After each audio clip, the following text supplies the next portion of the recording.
ये है मेरा सोलो ट्रिप। आज ये पहला दिन है, पहला दिन की राइड है। ये सोलो राइड है हल्द्वानी से मद महेश्वर के लिए।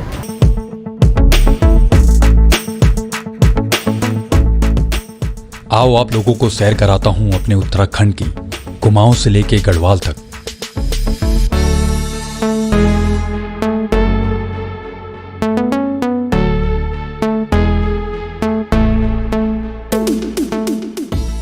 तो मेरे सैडल बैग में मेरी पूरी टूल किट रखी है, जिसमें मेरे पास पंचर किट है, एक्स्ट्रा ट्यूब्स हैं और पंचर बनाने वाली सारी किट्स हैं। उसके साथ है गियर वायर, क्लच वायर, क्योंकि आप सोलो जा रहे हो और रास्ते में क्या प्रॉब्लम हो जाए आपको पता नहीं है।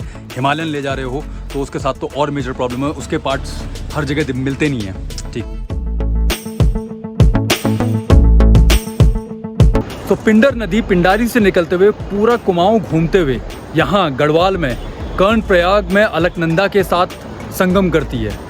कुछ ऐसा अंधेरा हो गया है देखो, और यहाँ बीच सड़क पे मैं फंसा हुआ हूँ इंतज़ार में किसी के कि कोई उनियाना तक चले, क्योंकि इतने अंधेरे में तो यार बाइक चलाना अकेले पॉसिबल नहीं है।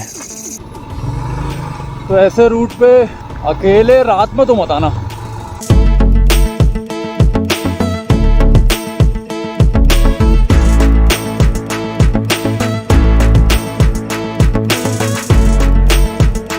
जो वो पीक है वो वहाँ पर है मद महेश्वर महादेव का मंदिर।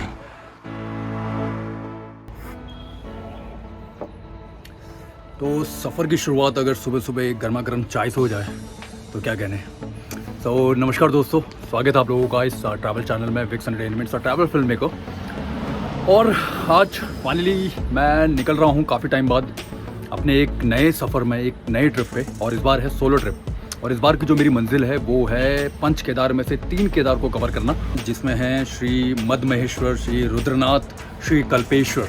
होपफुली हो जाएंगे अगर कोई प्रॉब्लम नहीं हुई तो ये है मेरे ट्रिप का पहला दिन। अभी मैं हल्द्वानी से निकल रहा हूँ, जस्ट हल्द्वानी से निकला ही हूँ। सुबह सुबह का टाइम है, ठंड भी बढ़ चुकी है, और अभी ये मैं हल्द्वानी भीमताल वाली रोड पे रुका हुआ हूँ चाय वाय पीने के लिए। तो मद महेश्वर के लिए जाने के लिए जो रूट मैं फॉलो कर रहा हूँ आज, हल्द्वानी से वाया भवाली रानीखेत होते हुए कर्णप्रयाग से आगे आपका रुद्रप्रयाग से फिर ऊखीमठ से फिर रांसी गांव। तो ये पूरा रूट कवर करूँगा, तो इसलिए प्लीज़ बने रहिए इस पूरे वीडियो में, क्योंकि ये सोलो राइड है, सोलो ट्रिप है। बहुत सारी इन्फॉर्मेशन आपके साथ शेयर करूँगा इस ट्रिप से रिलेटेड, इस पूरी जर्नी से रिलेटेड, राइट। तो सोलो राइड है, बहुत मज़ा आता है सोलो में, क्योंकि आपको किसी को कुछ बताना नहीं है, किसी से कुछ पूछना नहीं है, ठीक है। सो अभी मैं आपको बताऊंगा कि एग्जैक्टली आपको क्या क्या कैरी करना चाहिए, ठीक है। और रास्ते में बहुत सारी बातें करेंगे इस सोलो ट्रिप के रिलेटेड और इस सोलो राइड से रिलेटेड। तो यार देखो, सामान जो मैं कैरी कर रहा हूँ, ये मेरा टेल बैग है और ये मेरे सैडल बैग हैं। सो टेल बैग में तो बेसिकली मेरा जितना कपड़े वपड़े वो सारे सब कुछ रखा हुआ है। ये बैग मेरा कैमरे वाला बैग है। ये सैडल बैग में बेसिकली मेरा सारा टूल किट है। तो बेसिकली जब आप सोलो ट्रिप में जा रहे हो तो आपके पास टूल किट होना बहुत ज़रूरी है। तो मेरे सैडल बैग में मेरी पूरी टूल किट रखी है, जिसमें मेरे पास पंचर किट है, एक्स्ट्रा ट्यूब्स हैं और पंचर बनाने वाली सारी किट्स हैं, ठीक है। टायर खोलना, टायर को असेंबल डिसेंबल करना, सब कुछ के लिए सब कुछ रखा हुआ है। उसके साथ है गियर वायर, क्लच वायर, क्योंकि आप सोलो जा रहे हो और रास्ते में क्या प्रॉब्लम हो जाए आपको पता नहीं है। हिमालयन ले जा रहे हो तो उसके साथ तो और मेजर प्रॉब्लम है, उसके पार्ट्स हर जगह मिलते नहीं हैं, ठीक। तो ये सारी चीज़ें आपको कंसिडर करनी पड़ेंगी। पंचर किट इसलिए क्योंकि पंचर आपको खुद बनाना सीखना पड़ेगा। अगर आप हिमालयन ले जा रहे हैं तो आपको पंचर बनाना आना चाहिए, क्योंकि ऐसे किसी मोमेंट पे अगर जहाँ पंचर हो जाए और वहाँ पर पंचर वाला ना हो तो वो फिर आप ही को करना पड़ेगा। तो फिर स्टार्ट करता हूँ मैं अपना ट्रिप अब यहाँ हल्द्वानी भीमताल रोड से, और कवर करते हैं इस सोलो राइड को आज रांसी तक मद महेश्वर के लिए, ठीक है। बाकी आज सफ़र लंबा है, तकरीबन 300 किलोमीटर की राइड है ये हल्द्वानी से। और यार मैं तो ये बोलूँगा, वंस इन अ लाइफ आप एक बार सोलो राइड में जाना ज़रूर चाहिए। मेरा तो ये दूसरी बार है सोलो राइड पे। स्टार्टिंग में क्या होता है ना, थोड़ा सा एंजाइटी होती है, थोड़ा सा डर रहता है कि क्या होगा क्या नहीं होगा, लेकिन हाँ एक बार आप कर लो तो उसके बाद सब कुछ ईजी लगता है। मैंने बोला ना आपको, ना किसी को कुछ बताना है, ना किसी से कुछ पूछना है, ठीक है। इस पूरे ट्रिप के करता धरता आप खुद रहते हैं।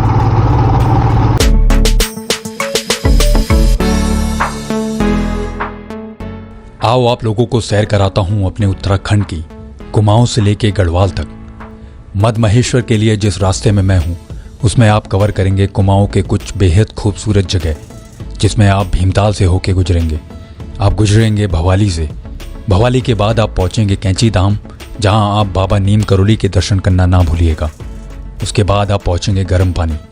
गर्म पानी के बाद खैरना। यहाँ के आलू रायता पकौड़ी बहुत प्रसिद्ध हैं, सो प्लीज़ खा के जाइएगा। और फिर आप पहुंचेंगे कुमाऊं के पहाड़ों की रानीखेत में। तो अभी पहुंचा हूँ मैं रानीखेत, जस्ट रानीखेत के बिल्कुल एंड पे आ गया हूँ। और अब ब्रेकफास्ट के लिए यहाँ पर रुका हुआ हूँ मैं, क्योंकि सुबह से लगातार राइड चल रही है। एक चाय पी थी, उसके बाद कुछ खाया पिया नहीं था। ब्रेकफास्ट में मैंने मंगाया चने, ठीक है। लोग पहाड़ों में आते हैं और सबसे ज़्यादा खाते हैं मैगी। तो मैं तो ये बोलूँगा भाई, अगर आप आते हो तो यहाँ का जो लोकल खाना है, जो लोकल कुजीन है पहाड़ों की, वो खाओ। फुल पहाड़ी चटनी डाल के बहुत टेस्टी हो रहा है। तो हो गया ब्रेकफास्ट और अब निकलना चाहिए यहाँ से, रानीखेत से। रास्ता बहुत लंबा है। रानीखेत के बाद आपका अगला पड़ाव द्वाराहाट रहता है। द्वाराहाट के बाद चौकुटिया और फिर पांडव खाल।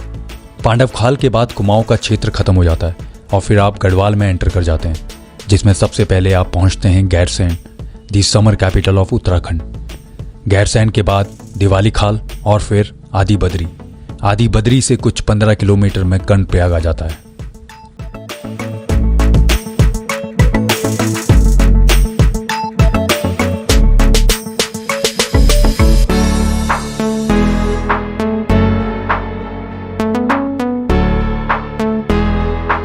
तो ये अभी पहुंच गया हूँ मैं कर्णप्रयाग में। ये जो मेरे पीछे आप शहर देख रहे हो, ये कर्णप्रयाग शहर है। सुबह 7 बजे निकला था मैं हल्द्वानी से और अभी बज चुके हैं 3:45, तो बहुत टाइम लग गया है। वो रास्ता बहुत बोरिंग है यार। वो जो द्वाराहाट के बाद आपका गैरसैंण, उसके बाद आदि बद्री, बहुत बोरिंग रास्ता है। एक तो जब आप सोलो ट्रिप में होते हो तो आपको रास्ता और बोर लगने लग जाता है। बट एनीवेज, ये है कर्णप्रयाग, ठीक है। अगर आप लोगों ने पिंडारी वाला वीडियो देखा हो तो मैंने उसमें एक बात बताई थी कि पिंडारी से निकलती है पिंडर नदी, ठीक है। तो पिंडर नदी पिंडारी से निकलते हुए पूरा कुमाऊं घूमते हुए यहाँ गढ़वाल में कर्णप्रयाग में अलकनंदा के साथ संगम करती है। यहाँ पर पिंडारी और अलकनंदा का संगम होता है, ठीक है। पिंडारी को यहाँ पर पिंडर गंगा भी कहते हैं और उसे कर्ण गंगा भी कहा जाता है, ठीक। सो अभी मैं यहाँ से आ रहा हूँ। ये आपका जो एरिया है कुमाऊं वाला एरिया है, ठीक है। आप मतलब पांडू खाल के बाद आपका कुमाऊं ख़त्म हो जाता है और ये है आपकी पिंडर गंगा, जिसे पिंडर नदी और कर्ण गंगा भी कहा जाता है। ये आ रही है आपकी अलकनंदा, ये आ रही है आपकी बद्रीनाथ से, ठीक है। और यहाँ पर देखो, ये दोनों नदियों का कलर आपको समझ में आ जाएगा।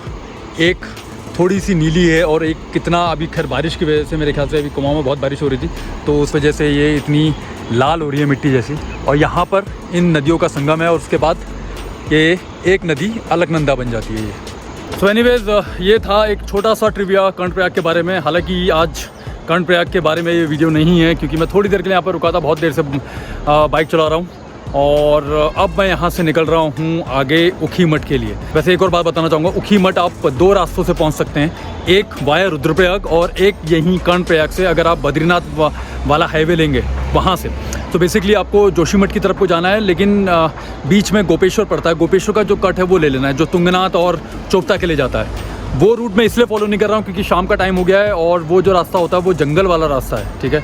तो वैसे भी मैं सोलो राइड पे हूँ, वो थोड़ा रिस्क हो जाएगा। रुद्रप्रयाग वाला एक हाईवे है प्रॉपर, ठीक है। तो इसको मैं कवर करता हूँ और चलते हैं कर्णप्रयाग से ऊखीमठ की तरफ को। तकरीबन है अभी 80-90 किलोमीटर और। चलो, तो ये निकल गया हूँ मैं अभी कर्णप्रयाग से और अब जा रहा हूँ मैं रुद्रप्रयाग। फिर रुद्रप्रयाग से क्रॉस करते हुए अगस्त्यमुनि क्रॉस करते हुए जाऊँगा ऊखीमठ। ऊखीमठ से आगे पड़ता है उनियाना और उनियाना से जो आखिरी गांव पड़ता है वो है रांसी, जहां से मद महेश्वर का ट्रैक स्टार्ट होता है।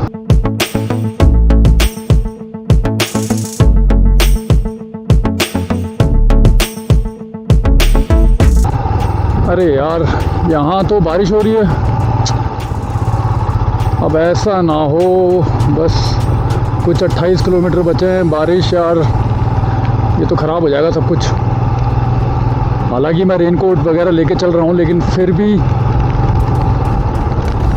नहीं यार, मेरे हर एक ट्रिप पे बारिश होती है, हर एक ट्रिप पे।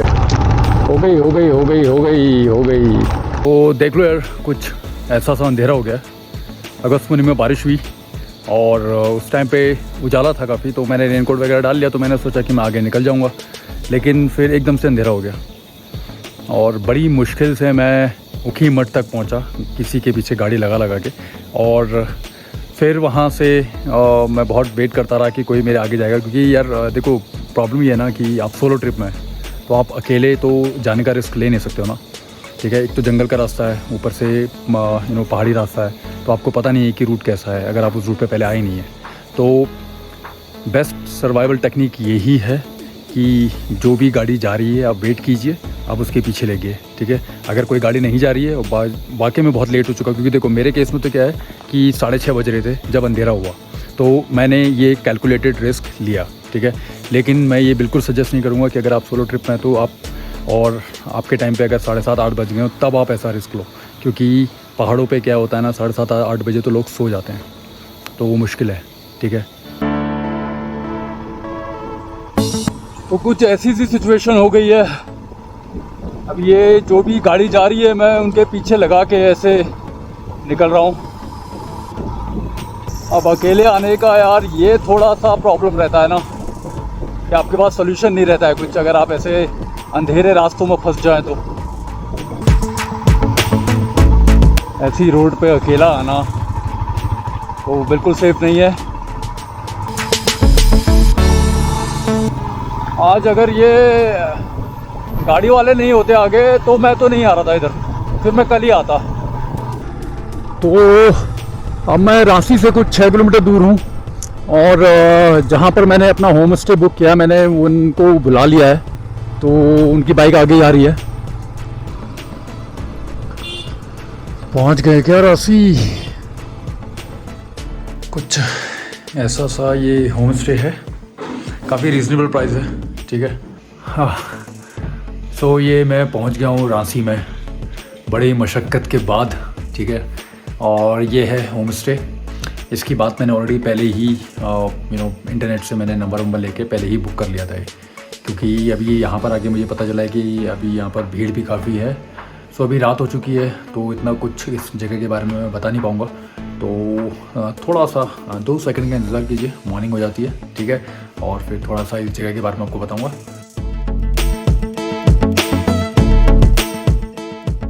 सो गुड मॉर्निंग एवरीवन, और हो गई है सुबह फाइनली यहाँ रांची में। तो रांची में ना देखो ऐसा है, यहाँ पर ऐसा कोई होटल नहीं है, ठीक है। सारे के सारे होम स्टे बने हुए हैं, ठीक है। और होम स्टे बहुत अच्छे हैं, जिसमें मैं रह रहा हूँ, ये भी काफ़ी अच्छा है, रीज़नेबल प्राइस में। बस अब निकलते हैं मद्महेश्वर के लिए। अब मिलूंगा मैं आपसे अगले वीडियो में मद्महेश्वर ट्रैक के लिए। बहुत सारी इन्फॉर्मेशन है मद्महेश्वर के बारे में, वो सारी इन्फॉर्मेशन आपके साथ शेयर करूंगा, ठीक है। तब तक के लिए bye and take care, and please channel को सब्सक्राइब कीजिए, विक्स एंटरटेनमेंट्स और ट्रैवल फिल्म मेकर, ताकि ट्रैवल से रिलेटेड इन्फॉर्मेशन मैं आपके साथ शेयर करता रहूँ।